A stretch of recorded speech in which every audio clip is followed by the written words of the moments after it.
नमस्कार, मैं अजय वालिया स्वागत करता हूं आपका YouTube चैनल धर्मध्वज पर। ज्योतिष को जानने समझने की कोशिश में हमने अपने पिछले 9वें एपिसोड में राशियों के बारे में बात शुरू की थी। राशियों के विषय में कवर किए गए पिछले एपिसोड से आगे आज की बात हम राशियों के स्वामी से करते हुए आगे की तरफ बढ़ेंगे कि कौन कौन सी राशि पर किस किस ग्रह का स्वामित्व है। अब ये तो हमको पता ही है कि राशियों की कुल संख्या जो है वो 12 है और क्रमानुसार सभी 12 राशियों के नाम जब हम इनके स्वामियों के साथ लिखते हैं तो हम पाते हैं कि पहली राशि मेष का स्वामी मंगल, दूसरी वृष का स्वामी शुक्र, मिथुन का स्वामी बुध, चौथी कर्क का चंद्रमा, पंचम सिंह का सूर्य, षष्ठ कन्या का बुध, सप्तम तुला का स्वामी शुक्र, अष्टम वृश्चिक का स्वामी मंगल, नवम धनु का गुरु, दशम मकर का शनि और एकादश कुंभ राशि का स्वामी भी दोबारा से शनि और द्वादश मीन का स्वामी जो है वो गुरु अर्थात बृहस्पति ग्रह है। यहाँ पर नोट करने वाली बात यह है कि पूरे सौरमंडल और ग्रहों के राजा सूर्य को और रानी कहे जाने वाले दूसरे प्रमुख ग्रह चंद्रमा को केवल एक राशि का ही स्वामित्व जो है वो मिला हुआ है, जबकि बाकी सभी ग्रहों को दो राशियों का स्वामित्व मिला है। कहने का भाव यह है कि ग्रहों के राजा सूर्य को केवल एक राशि 5वीं राशि सिंह और ग्रहों की रानी चंद्रमा को भी केवल एक राशि 4थी राशि जो है वो कर्क राशि का स्वामित्व प्राप्त है, जबकि मंगल को मेष और वृश्चिक यानी 2 राशियों का, बुध को मिथुन और कन्या दोबारा 2 राशियों का, गुरु को धनु और मीन यहाँ पर भी 2 राशियों का, शुक्र को वृष और तुला ये भी 2 राशियां हैं और शनि को मकर और कुंभ 2 राशियों का ही स्वामित्व जो है वो प्राप्त है। इसके अलावा ज्योतिष में राशियों के स्वामित्व को लेकर जिस एक बात पर विवाद है वो है दोनों छाया ग्रहों राहु और केतु के स्वामित्व को लेकर। प्राचीन ज्योतिष में खासकर पराशरी ज्योतिष में राहु और केतु को छाया ग्रह मानते हुए किसी भी राशि का स्वामित्व नहीं दिया गया है, जबकि नक्षत्रों के मामले में ऐसा नहीं है। नक्षत्रों के मामले में इन्हें बाकी के ग्रहों की तरह ही बराबरी का दर्जा, बराबरी का स्वामित्व प्राप्त है। नक्षत्रों के संदर्भ में यदि हम बात करते हैं तो हम पाते हैं राहु को आर्द्रा, स्वाति और शतभिषा नक्षत्र का तथा केतु को अश्वनी, मघा और मूल का स्वामित्व प्राप्त है। लेकिन राशियों के मामले में ऐसा नहीं है।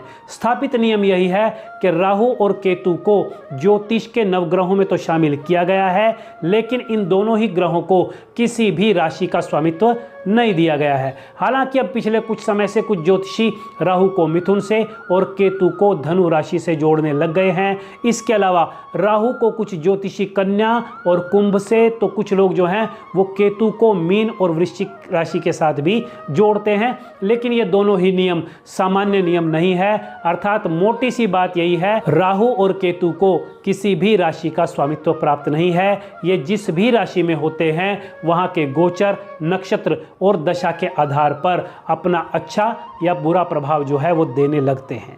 यहाँ से आगे बढ़ते हुए अब हम राशियों के क्रम अनुसार इनको सम और विषम राशियों में बांटते हैं। सामान्य संख्या गणित के नियमों के अनुसार ही दूसरी, चौथी, छठी, 10वीं और 12वीं राशि को सम राशि माना गया है, जबकि पहली, तीसरी, 5वीं, 7वीं, 9वीं और 11वीं राशि को विषम राशि माना गया है। यानी कुल 12 राशियों में 6 राशियां सम मानी गई हैं तो 6 राशियां जो है विषम मानी गई है। यहाँ ज्योतिष में विषम राशियों का दूसरा नाम क्रूर राशि और सम राशियों का दूसरा नाम जो है वो सौम्य राशि यानी सॉफ्ट जोडिक साइन भी कहा गया है। विषम राशि को क्रूर राशि के नाम के साथ साथ पुरुष राशि के नाम से भी संबोधित किया गया है, जबकि सम राशि जिसका नाम हमने सौम्य राशि बताया था उसको स्त्री राशि के नाम से भी संबोधित किया गया है। राशियों के इस तरह के वर्गीकरण से जातक के गुण स्वरूप निर्धारित करने में मदद मिलती है और इसका लाभ क्या है, ये क्यों ऐसा किया गया है, इसके बारे में जो है हमें ज़्यादा जानकारी आगे के एपिसोड्स में पढ़ने को सुनने को मिलेगी। अभी हमने ग्रहों के स्वामित्व के आधार पर राशियों का वर्गीकरण किया था। वहां पर हमने ये भी जाना था कि सूर्य को केवल एक सिंह राशि और चंद्रमा को भी केवल एक कर्क राशि का स्वामित्व मिला है। यहाँ पर सिंह 5वीं राशि है, जिसको हम विषम राशि, क्रूर राशि या पुरुष राशि भी कह सकते हैं, जबकि कर्क राशि जो है वो 4थी राशि है, जिसको हम सम राशि, सौम्य राशि या स्त्री राशि भी जो है वो कह सकते हैं। अब क्योंकि कुल 6 राशियों में से एक विषम राशि सिंह और एक सम राशि कर्क जो है वो निकल चुकी है, इसलिए बाकी की जो 10 राशियां बची हैं उनमें 5 राशियां जो हैं वो सम रह गई हैं और 5 ही राशियां जो हैं वो विषम रह गई है। अब जब हम यहाँ पूर्व में किए गए वर्गीकरण को देखते हैं तो हम पाते हैं कि यहाँ पर मंगल को जिन 2 राशियों का मेष और वृश्चिक का स्वामित्व मिला है, उसमें पहली राशि मेष जो है वो विषम है क्योंकि वो पहले नंबर पर आती है, जबकि दूसरी राशि जिसका मंगल के पास स्वामित्व है वृश्चिक राशि, वो 8वीं राशि है जो कि एक सम राशि है। इसी प्रकार बुध का स्वामित्व लिए हुए तीसरी राशि मिथुन जो है वो विषम राशि है, तो छठी राशि जो है वो कन्या सम राशि है। गुरु के स्वामित्व वाली धनु 9वीं राशि होने के कारण विषम और मीन राशि जो है वो 12वीं राशि होने के चलते सम है।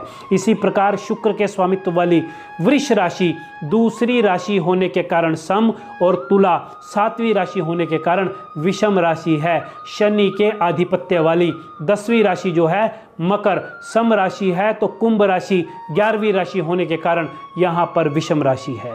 अभी सम और विषम राशियों के गुण स्वभाव के बारे में मुख्यतः ये बात याद रखने वाली है कि विषम राशि सामान्यतः पुरुष प्रकृति वाली और क्रूर स्वभाव वाली मानी जाती है, इसलिए इन्हें पुरुष स्वभाव होने के चलते पुरुष राशि और क्रूर राशि भी कहा गया है। ये राशियां गतिशील, बहिर्मुखी और कर्म प्रधान होती है। यदि ग्रह विषम राशियों में होते हैं तो उनके फल और परिणाम, चाहे वो अच्छे हों या बुरे हों, ये एक अलग विषय है, लेकिन ये परिणाम जो है आपको तुरंत और प्रबल रूप में दिखाई देते हैं। विषम राशियां बाहरी दुनिया के प्रति अधिक सक्रिय और परिवर्तन को अपनाने में तेज होती हैं। इनमें जोखिम लेने की और नई शुरुआत करने की प्रवृत्ति होती है। विषम राशियों में सूर्य, मंगल और गुरु जैसे ग्रह विशेष रूप से बलवान माने गए हैं। कुल मिलाकर विषम राशियां पुरुष प्रधान, पूर्ण रूप से सक्रिय और धैर्यशील मानी जाती हैं। इसी प्रकार सम राशियां सौम्य और स्त्री प्रकृति वाली मानी जाती हैं। ये स्थिर, गंभीर और ग्रहों की स्थिति को शांत रहकर सहन करने वाली होती हैं। ये राशियां अंतर्मुखी और ग्रहणशील होती हैं। ग्रह यदि सम राशियों में हों तो उनके फल विषम राशियों की तुलना में अपेक्षाकृत स्थिर और ठोस माने जाते हैं। सम राशियों में चंद्रमा और शुक्र अधिक शुभ फल देने वाले ग्रह माने गए हैं क्योंकि इनमें धैर्य और गहराई जो है वो अधिक होती है। सभी 12 राशियों को उनके स्वभाव के आधार पर चर अर्थात अस्थिर स्वभाव वाली, अचर यानी स्थिर स्वभाव वाली और द्विस्वभाव यानी चर और अचर दोनों तरह का स्वभाव वाली राशियों में भी बांटा गया है। ये वर्गीकरण समझने के लिए हम सबसे पहले लिखते हैं चर, दूसरे नंबर पर आता है अचर और तीसरे नंबर पर सबसे नीचे द्विस्वभाव लिखते हैं। इसके बाद हम क्रमानुसार चर के आगे 1 अंक, अचर के आगे 2 और द्विस्वभाव के आगे 3 लिखते हैं। इसी क्रम को दोबारा चर, अचर और द्विस्वभाव के आगे लिखते हुए हम दूसरी बार में चर के आगे 4, अचर के आगे 5 और द्विस्वभाव राशि के आगे 6 लिखते हैं। दोबारा इसी बात को लिखते हुए चर के आगे हम 7, अचर के आगे 8, द्विस्वभाव के आगे 9 और अंत में हम चर के आगे 10, अचर के आगे 11 और द्विस्वभाव के आगे 12 लिखते हैं और इस तरह 12 राशियों की ये गिनती जो है वो पूरी हो जाती है। यहाँ ये बात सामने आती है कि पहली, चौथी, 7वीं और 10वीं राशियाँ चर हैं, तो दूसरी, 5वीं, 8वीं और 11वीं राशि अचर है। तीसरी, छठी, 9वीं और 12वीं राशि जो है वो द्विस्वभाव राशि है।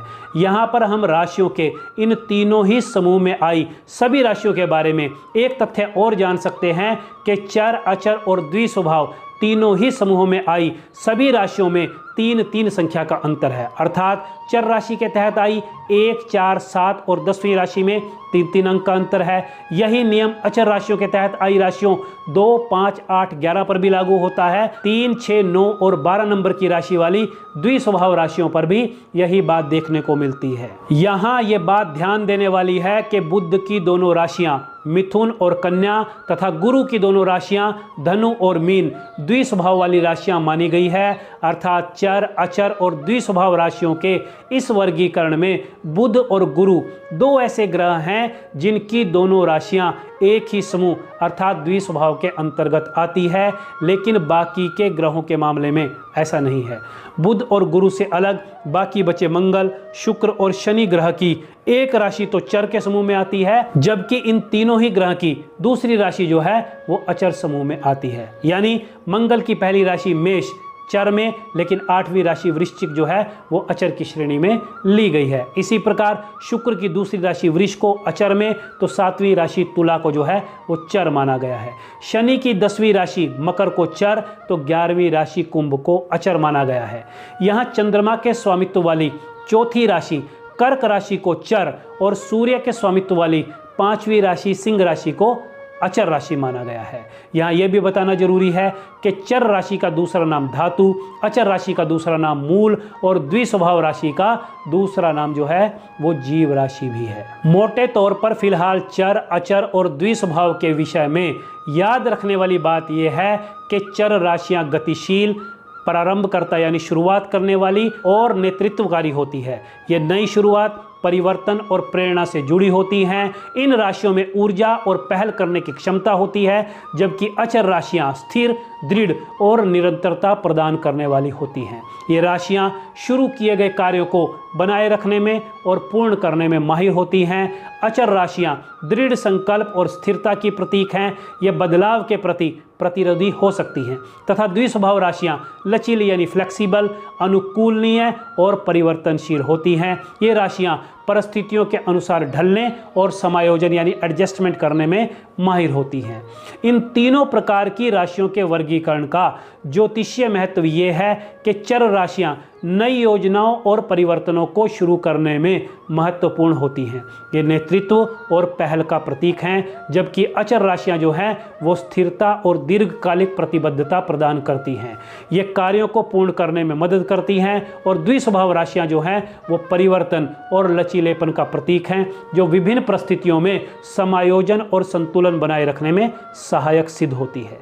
आज अभी के लिए इतना ही, लेकिन अभी राशियों के बारे में काफ़ी कुछ जानना समझना शेष है, जिसके बारे में हम ज्योतिष के इस अनंत सफ़र पर चलते हुए आगे के एपिसोड में बात करेंगे। अभी के लिए इजाज़त दीजिए, आगे मिलेंगे नई जानकारी के साथ। तब तक के लिए नमस्कार।